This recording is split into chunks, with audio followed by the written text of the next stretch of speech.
स्वागत करना चाहेंगे इस सुंदर अवसर के लिए। मुझे उम्मीद है मेरी आवाज आप सबको अच्छे से आ रही है, फोटो भी अच्छे से आ रही होगी। अगर ये सब आ रहा है तो आप हमें कोई हिंट दे, कोई कमेंट करे, ताकि हमें ये पता लग सके कि आपको हमारी आवाज अच्छी आ रही है और आज की इवनिंग में परमेश्वर आप सबको आशीष दे। आइए सब बातें करने से पहले अपनी आंखों को बंद करेंगे, हम प्रार्थना में चलेंगे। प्रभु तेरा धन्यवाद करते हैं आज के सुंदर समय के लिए। खुदा बाप धन्यवाद हो पिता इस इवनिंग के लिए प्रभु, जब हम तेरे वचन को सीखते हैं प्रभु जी, तेरी गहरी बातों को सीखते हैं पिता। होने दे ये आज का टीचिंग का सेशन हमारे लिए एक आशीष का कारण होने के लिए मांगते हैं पिता। प्रभु जी धन्यवाद हो सारी आशीषों के लिए, सारी बातों के लिए हम तेरा धन्यवाद करते हैं। यीशु मसीह के नाम से मांगते हैं, आमीन। First of all I would like to welcome you all. सबसे पहले मैं आप सभी का स्वागत करना चाहूंगा इस अवसर के लिए। इस अवसर में आज हम एक खास विषय को सीखने जा रहे हैं कि who is greater among all, यानी सबसे महान कौन है, यानी सबसे बड़ा कौन है। हम ज्यादा बातों में ना चलते हुए डायरेक्ट वचन में चलेंगे और इस वचन के द्वारा हम इस वचन में से बात करेंगे। परमेश्वर के वचन को सुनते हुए उसमें आगे कैसे बढ़ना है ये सब हम सीखेंगे। तो सबसे पहले रिक्वेस्ट यू जितना हो सके इसको शेयर करें, ताकि जैसे आप आशीष पाने जा रहे हैं आपके भाई बहन और दूसरे भी जितने भी हैं वो भी आशीष पा सके। परमेश्वर आप सबको आशीष दे। तो इसलिए ये मेरे साथ निकाले लूका रचित सुसमाचार उसका 22 अध्याय उसका 14 से 26 वचनों को हम पढ़ेंगे। लूका रचित सुसमाचार उसका 22 अध्याय उसका 24 से 26 वचन। यहाँ पे लिखा है, जब घड़ी आ पहुंची तो वह प्रेरितों के साथ भोजन करने बैठा और उसने उनसे कहा, मुझे बड़ी लालसा थी कि दुख भोगने से पहले यह फसह तुम्हारे साथ खाऊं, क्योंकि मैं तुमसे कहता हूं जब तक वह परमेश्वर के राज्य में पूरा ना हो तब तक मैं उसे कभी ना खाऊंगा। तब उसने कटोरा लेकर धन्यवाद किया और कहा, इसको लो और आपस में बांट लो, क्योंकि मैं तुमसे कहता हूं कि जब तक परमेश्वर का राज्य ना आए तब तक मैं दाख का रस अब से कभी ना पीऊंगा। फिर उसने रोटी ली और धन्यवाद करके तोड़ी और उनको यह कहते हुए दी, यह मेरी देह है जो तुम्हारे लिए दी जाती है, मेरे स्मरण के लिए यही किया करो। इसी रीति से उसने भोजन के बाद कटोरा भी यह कहते हुए दिया, यह कटोरा मेरे उस लहू में जो तुम्हारे लिए बहाया जाता है नई वाचा है। पर देखो मेरे पकड़वाने वाले का हाथ मेरे साथ मेज पर है, क्योंकि मनुष्य का पुत्र तो जैसा उसके लिए ठहराया गया जाता ही है, पर हाय उस मनुष्य पर जिसके द्वारा वह पकड़वाया जाता है। तब वे आपस में पूछताछ करने लगे कि हम में से कौन है जो यह काम करेगा। अगला वचन हम पढ़ेंगे, एक दो। महान कौन पर वाद विवाद। उनमें यह वाद विवाद भी हुआ कि उनमें से कौन बड़ा समझा जाता है। उसने उनसे कहा, अन्य जातियों के राजा उन पर प्रभुता करते हैं, और जो उन पर अधिकार रखते हैं वे उपकारक कहलाते हैं। परंतु तुम ऐसे ना होना, वरन जो तुम में बड़ा है वह छोटे के समान, और जो प्रधान है वह सेवक के समान बने। हालेलुया। इस वचन के द्वारा परमेश्वर आप सभी को आशीष दे। इन वचनों में हम बहुत ही आज एक विशेष बातों को सीखने जा रहे हैं। आप स्क्रीन पर एक फोटो देखने जा रहे हैं। ये कोई ऐसी फोटो नहीं है जो आपने कभी देखी नहीं है जिंदगी में। हर एक व्यक्ति ने, हर एक भाई बहन ने इस फोटो को देखा है। भले ही जो मसीह को चाहे जानता हो या ना जानता हो, उसने भी इस फोटो को देखा है। इस फोटो के अंदर जो हम देख रहे हैं कि किस प्रकार से यीशु मसीह अपने चेलों के साथ बैठकर क्रूस पर चढ़ने से पहले एक आखिरी बोझ को खा रहा है। आखिरी बोझ को खा रहा है। ये कोई नॉर्मल टाइम नहीं है, ये बहुत ही विशेष समय है जब चेले एक नई जिम्मेदारी को प्राप्त करने जा रहे थे। तो उस समय यीशु मसीह उनको जिम्मेदारी हैंड ओवर करने से पहले उनके साथ समय व्यतीत कर रहा है इस खाने के दौरान। और ये जो समय है बहुत ही विशेष समय था, ये फसह का पर्व था, उस टाइम पे चल रहा था, वो समय था। आइए हम इस मुलाकात यानी ये जो मीटिंग हो रही है इसकी कुछ खास बातों को देखेंगे। हम एक इसमें टोटल 5 खास बातें हैं, इन खास बातों को देखेंगे। इसमें लिखा है, इसमें केवल यीशु और चेले ही थे।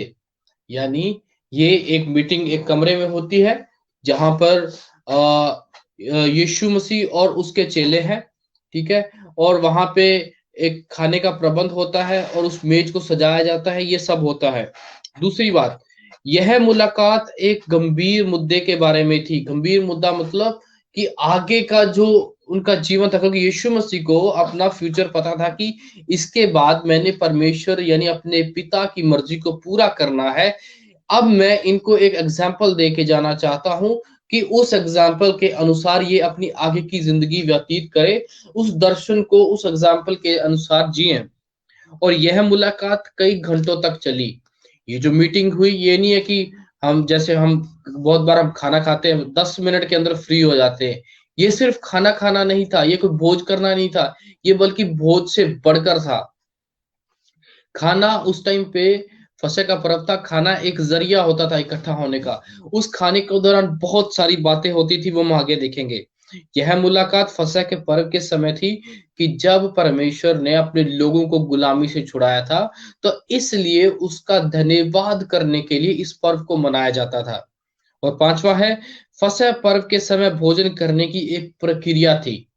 मतलब ये कि ये जो मुलाकात आप मीटिंग देख रहे हैं, यीशु मसीह, एक बार फिर से फोटो दिखाए।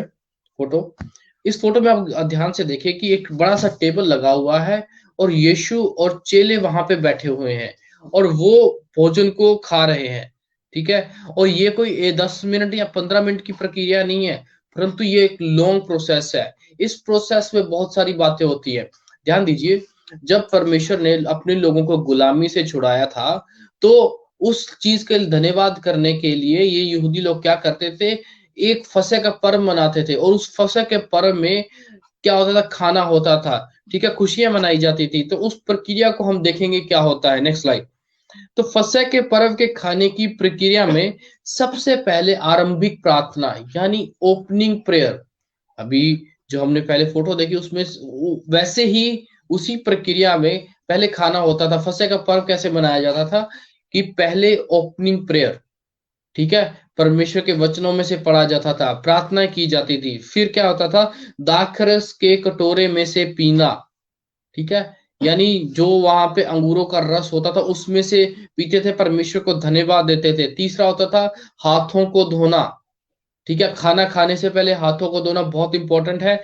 ये यहूदी कल्चर में बहुत ही महत्वपूर्ण माना जाता है। फिर आता है फल, जड़ी बूटियां, या फिर कह दो कि एकदम से ही खाना नहीं शुरू करते, पहले थोड़ा सा कुछ बादाम या इस अलग अलग तरह के उनके फल होते थे, वो उससे शुरुआत करते थे। और उसके बाद अभी खाना नहीं खा रहे, उसके बाद भजन संहिता 113 से 18 वो गाते थे, वो उसको पढ़ते थे, उसके अनुसार उसमें से मनन करते थे। ध्यान दीजिए, हम क्या करते हैं कि बहुत बार हम खाना खाना लेते और 10 मिनट के अंदर फ्री हो जाते हैं, लेकिन नहीं, यही नहीं, लेकिन यहाँ पे ऐसा नहीं होता था।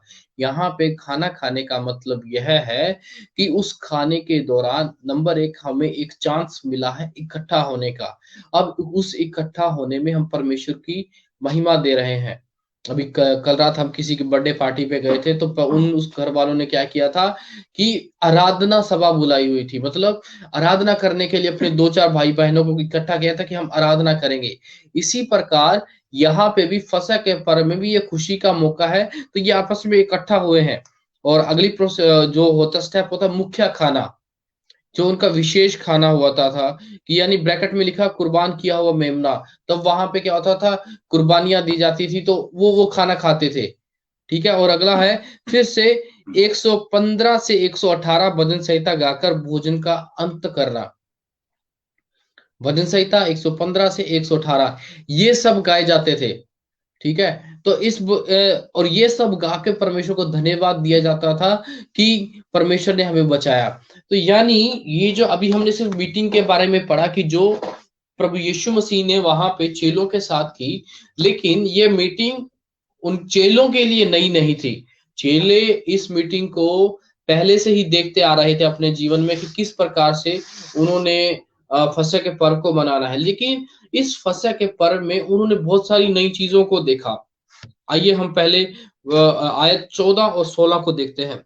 वहां पे लिखा है, जब घड़ी आ पहुंची तो वह प्रेरितों के साथ भोजन करने से बैठा। 2 पॉइंट्स को मैं आपको बताना चाहता हूं। नंबर एक, वह इस बात से अवगत था, यानी उसे इस बात का पता था कि वह परमेश्वर को समर्पित है। और नंबर दो, फसह का पर्व मनाना मुख्य उद्देश्य था। यहाँ पे इस बात को समझना है कि प्रभु यीशु मसीह को पता है कि वो सबमिसिव है परमेश्वर के, यानी यीशु मसीह ने परमेश्वर की इच्छा को पूरा करना ही करना है।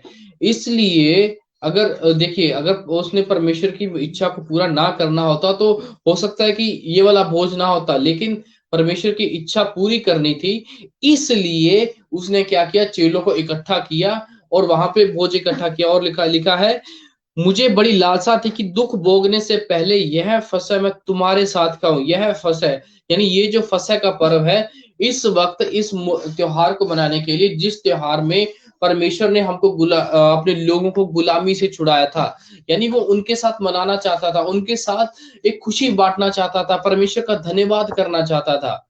इस प्रकार से वो इस खाने की शुरुआत करना चाहता था। अगला वचन, 17वां वचन, वहां पे इस प्रकार से लिखा है, एक बार फिर से 16 वचन को हम फिर से देखेंगे। क्योंकि मैं तुमसे कहता हूं कि जब तक वह परमेश्वर के राज्य में पूरा ना हो, तब तक मैं उसे कभी ना खाऊंगा। एक खास बात ध्यान देने की योग्य है कि यहाँ पर यीशु मसीह ने भोजन नहीं किया, चेलों को खिलाया, चेलों को सेवा की, उनको कुछ दर्शन दिए, उनको कुछ बातों में से समझाया, लेकिन यहाँ पर यीशु मसीह ने नहीं कहा। यहाँ पे अगर आप इसको डीपली पढ़ेंगे तो यीशु मसीह किसी और खाने के बारे में बात कर रहा है। यहाँ पे देखिए, क्योंकि मैं तुमसे कहता हूं जब तक वह परमेश्वर के राज्य में पूरा ना हो, तब तक मैं उसे कभी ना खाऊंगा। यहाँ पर जो प्रभु यीशु मसीह है, ऐसे भोज के बारे में बात कर रहा है जो परमेश्वर के राज्य में होगा। तो यानी यहाँ पर परमेश्वर यीशु मसीह परमेश्वर के राज्य के बारे में बात कर रहा है कि मैं ये नहीं चाहता कि केवल तुम सिर्फ ये भूमि पर रहकर ही भोज करो, मैं चाहता हूं कि स्वर्ग में भी तुम मेरे साथ भोज करो। तो यहाँ पे मैं तुमसे कहता हूं, जब तक परमेश्वर के राज्य में पूरा ना हो, यानी पहले परमेश्वर का राज्य पूरा होना जरूरी है, क्योंकि हमारा टारगेट ये होना चाहिए कि हमने स्वर्ग में उसके साथ भोज करना है। इसके बारे में आप इज़िकियल नबी की किताब में भी पढ़ सकते हैं। अगला वचन, तब उसने कटोरा लेकर धन्यवाद किया और कहा, इसको लो और आपस में बांट लो। ये जो कटोरा है, धन्यवाद का कटोरा है। यह कटोरा वाचा का नहीं था, परंतु यह परमेश्वर को धन्यवाद देने का कटोरा था, जब परमेश्वर ने अपने लोगों को बंधुआई से छुड़ाया। ठीक है, वाचा का कटोरा का मतलब वो आगे आएगा। यह कटोरा परमेश्वर को धन्यवाद देने की, आइए हम परमेश्वर को धन्यवाद दें कि किस प्रकार से परमेश्वर ने अपने लोगों को छुड़ाया था। तो इस चीज को समझने के लिए थोड़ी डीप बातें हैं, आप हौसला रखें, थोड़ा ध्यान दें, पूरी आपको ये बात समझ में आएगी कि जो हमने प्रक्रिया अभी पढ़ी उसके अनुसार ये चल रहा है। अब उस प्रक्रिया के अनुसार प्रभु यीशु मसीह अपने चेलों को समझा रहा है, चेलों से बातचीत कर रहा है, चेलों के साथ खाने में अपने आगे बढ़ रहा है। 18वां वचन, क्योंकि मैं तुमसे कहता हूं जब तक परमेश्वर का राज्य ना आए तब तक मैं दाख का रस अब से कभी ना पीऊंगा। जो हमने 16 में डिस्कस किया वही बात यहाँ पे फिर से आया। यीशु ने वहां पर कुछ नहीं खाया था क्योंकि वह ऐसे भोजन की अपेक्षा कर रहा था जो स्वर्ग में होने वाला है। ये हिजकिय्याह उसका 45 उसका 21 में आप देख सकते हैं। और वहां पर आपको देखने को मिलेगा कि किस प्रकार से प्रभु यीशु मसीह एक्सपेक्ट कर रहा है कि हम स्वर्ग में उसके साथ भोजन को करें। और दूसरी बात, यह निर्गमन के बारे में नहीं है परंतु सलीब के बारे में है। सलीब यहाँ पे वो डायरेक्ट कर रहा है कि मैं क्रूस पर चढ़ने वाला हूं, उससे उससे पहले मैं तुम्हें एक दर्शन देके जा रहा हूं। अगला वचन हम देखते हैं, वचन 19। फिर उसने रोटी ली और धन्यवाद करके तोड़ी और उनको यह कहते हुए दी, यह मेरी देह है, तुम्हारे लिए दी जाती है, मेरे स्मरण के लिए यहाँ यही किया करो। ये वो शरीर है जो मेरे और आपके लिए, मेरे और आपके पापों के लिए मारा गया, तोड़ा गया। ठीक है, इस चीज को जरा समझिए, ये सिंबलाइज बताया गया है। कुछ खास बातें, देह हमारे लिए दी जाती है ताकि हम भी उस देह में शामिल हो। यानी प्रभु यीशु मसीह का शरीर हमारे लिए कुर्बान हुआ ताकि हम भी उस शरीर में शामिल हो सके। कौन सा शरीर? जो निष्पाप है। कौन सा शरीर? जो विजेता शरीर है। दूसरी बात, लोग खाते हैं कि और वे भूल जाते हैं, पर हम इसलिए खाते हैं ताकि याद रख सके। हम बहुत बार खाना खाते हैं, भूल जाते हैं बातों को, लेकिन ये भोज हमें खाने के बाद हमें याद रहना चाहिए कि हम बचाए गए हैं, हम एक दर्शन वाले लोग हैं। हमारे लिए एक परमेश्वर ने एक नया जीवन रखा हुआ है। वो कौन सा है? वो अनंत काल का जीवन है। 20वां वचन, इसी रीति से उसने भोजन के बाद कटोरा भी यह कहते हुए दिया, यह कटोरा मेरे उस लहू में जो तुम्हारे लिए बहाया जाता है नई वाचा है। नई वाचा का अर्थ है कि नया जीवन जो खून से खरीदा गया है। खून से खरीदा जाने का अर्थ है कि उसने हमें खरीद कर हमारी फ्री विल पे छोड़ दिया। ध्यान से देखिए, पुराने समय में एक वचन पढ़ेंगे, प्रकाशित वाक्य उसका 5 का 9। प्रकाशित वाक्य उसका 5 का 9 में हम यहाँ पे एक खास बात को देखेंगे, किस प्रकार से उसने हमें खून से खरीदा है। एक खास बात आपको मैं बताना चाहूंगा। 5 का 9 वहां पे लिखा है, वे नया गीत गाने लगे, तू इस पुस्तक के लेने और इसकी मोहरें खोलने के योग्य है, क्योंकि तूने वध होकर अपने लहू से हर एक कुल और भाषा और लोग और जाति में से परमेश्वर के लिए लोगों को मोल लिया है। ध्यान दें, ये जो उस वचन में यूहन्ना जो लिख रहा है उसमें एक डीप बात है कि किस प्रकार से यीशु मसीह ने हमें खरीद लिया है। पुराने समय में क्या होता था, गुलाम जो होते थे उनकी मार्केट होती थी। तो क्या करता, कई बार क्या करते थे, कुछ अच्छे राजा सॉरी कुछ अच्छे राजा गुलामों की मार्केट में जाते थे, गुलामों को खरीदते थे, उनको खरीद कर उनकी जो भी कीमत होती थी अदा करके, और उनको बोलते थे अब तू फ्री है, अब तू स्वतंत्र है, अब तू आजाद है, जो करना है करो। देखिए यहाँ पे समझिए कि राजा ने गुलाम को गुलामों की मार्केट से खरीद कर उसे आजाद कर दिया। अब गुलाम की मर्जी है कि वो अपनी मर्जी से जिए या उस राजा के साथ रह के उसकी सेवा करे जिसने उसे आजाद किया है। यहाँ पर इसी प्रकार से प्रभु यीशु मसीह ने भी हमें पाप की मार्केट से, पाप में जब हम पड़े हुए थे, अपना खून देकर खरीद लिया है, लेकिन हमें आजाद छोड़ दिया है। ठीक है, अब हमें आजाद छोड़ दिया कि हम यीशु के पीछे चलेंगे या ऐसे ही अपना फिर से पाप वाली जिंदगी में चले जाएंगे। ध्यान दीजिए, अगर यीशु ने हमें खरीद कर फ्री विल दिया तो इसका मतलब यह नहीं है कि हमने इधर उधर जाना है, यीशु के साथ होना, क्योंकि उसने हमारी पेमेंट की है। पेमेंट कौन सी? खून के द्वारा। इस बात को ध्यान रखें कि हम खरीदे गए लोग हैं। खरीदे गए लोगों का मतलब यह है कि हमारा प्राइस पे हो चुका है, और प्राइस पे होने का मतलब कि अब हमारे पे हक सिर्फ और सिर्फ यीशु मसीह का है। यदि अब हम कहीं और जाते हैं, यानी अपने जीवन को कहीं और व्यय करते हैं, तो वो गलत है वचन के अनुसार। 21 से 23 वचनों के बारे में हम देखते हैं।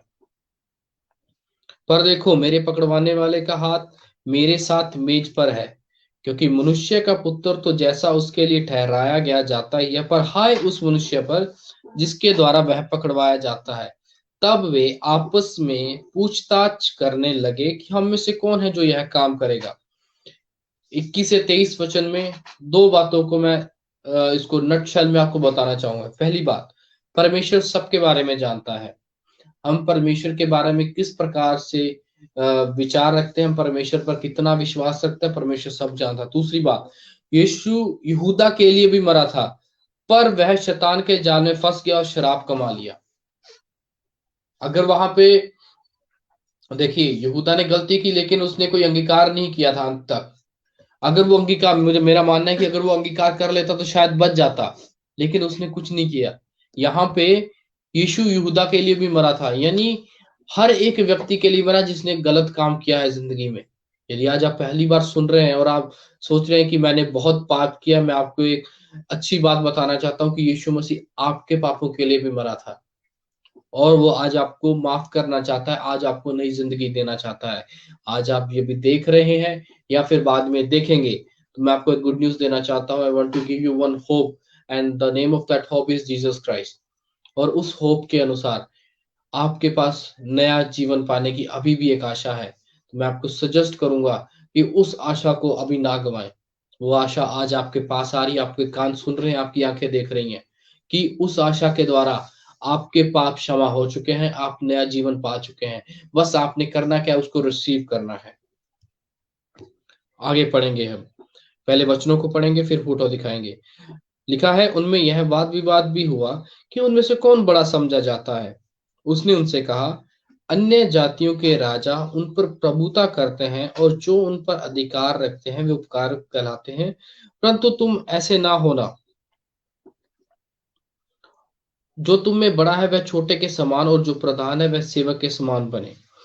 यहाँ पे आपने एक बात ध्यान देनी है कि यहाँ पर चेले बैठे हुए हैं, आपस में इनका अभी वाद विवाद चल रहा है, लेकिन इनको यीशु समझा रहा है कि कौन बड़ा कौन छोटा। आइए एक फोटो देखते हैं हम। इस फोटो में आप एक खास बात देखिए कि सामने खाने का मेज लगा हुआ है, यीशु सेंटर में बैठे हुए हैं। यहूदी कस्टम के अनुसार बैठने का एक तरीका होता था। उस बैठने के तरीके में राइट हैंड साइड में सबसे पहले एक नंबर वाला व्यक्ति जो आप देख रहे हैं, फिर दो, फिर तीन, फिर चार, ऐसे। फिर से समझाता हूं। सबसे पहले जो किसी व्यक्ति का क्लोज होता था, पहले राइट हैंड में बैठेगा, फिर थोड़ा सा कम क्लोज लेफ्ट हैंड में, फिर उससे कम क्लोज राइट हैंड में, फिर उससे कम, ऐसे करते करते इस प्रकार से बैठते थे। इसीलिए जब ये सेटअप में बैठे हुए थे, तो जो दूर चेले बैठे हुए थे, मोस्ट प्रोबेबली उनके मन में ये विचार आया कि सबसे महान कौन है। इसीलिए यहां पर यीशु ने आंसर दिया, सबसे महान कौन है, और उसका सबसे महान पता कौन है? वरन जो तुम में बड़ा है वह छोटे के समान, और जो प्रधान है वह सेवक के समान है। क्योंकि बड़ा कौन है? वह जो भोजन पर बैठा है, वह जो सेवा करता है। क्या वह नहीं जो भोजन पर बैठा है? मैं, परंतु मैं तुम्हारे बीच में एक सेवक के समान हूं। हालेलुया। यहाँ पे ध्यान देना कि चेले यहाँ पे ये सोच रहे हैं कि उनमें से बड़ा कौन है, छोटा कौन है, इधर उधर की बातों पर ध्यान दे रहे हैं। लेकिन यहाँ पे यीशु मसीह खुद उनके लिए सेवक बन गया और उनको एक एग्जाम्पल सेट कर रहा है। यदि आप चाहते हैं कि आप परमेश्वर में बढ़े, तो पहले छोटा होना जरूरी है। छोटा होने का मतलब अपने आप को नम्र करना जरूरी है। कलीसिया में आते हैं, कलीसिया में सेवा करनी जरूरी है, कलीसिया के कामों में हाथ बढ़ाना जरूरी है, वही हमें करना जरूरी है, क्योंकि ये यीशु मसीह ने अपने चेलों के साथ किया। हमने भोज के बारे में देखा, उस भोज में किस तरह यीशु ने फसह के पर्व को मनाते हुए चेलों को एक नया विजन दिया। चेलों को ये बताया कि लोग खाते पीते हैं लेकिन भूल जाते हैं, हम इसलिए उसकी देह और उसके लहू को पीते हैं ताकि हमें याद रख सके। याद क्या रखना है? हम छुड़ाए गए हैं, हमारे पास दर्शन है, और दर्शन क्या है? हमने दूसरों को भी बचाना है, और दूसरों को हम तब बचा पाएंगे जब हम उसके समान सेवक बनेंगे, जैसे यीशु मसीह खुद सेवक बन के दूसरों को बचाया।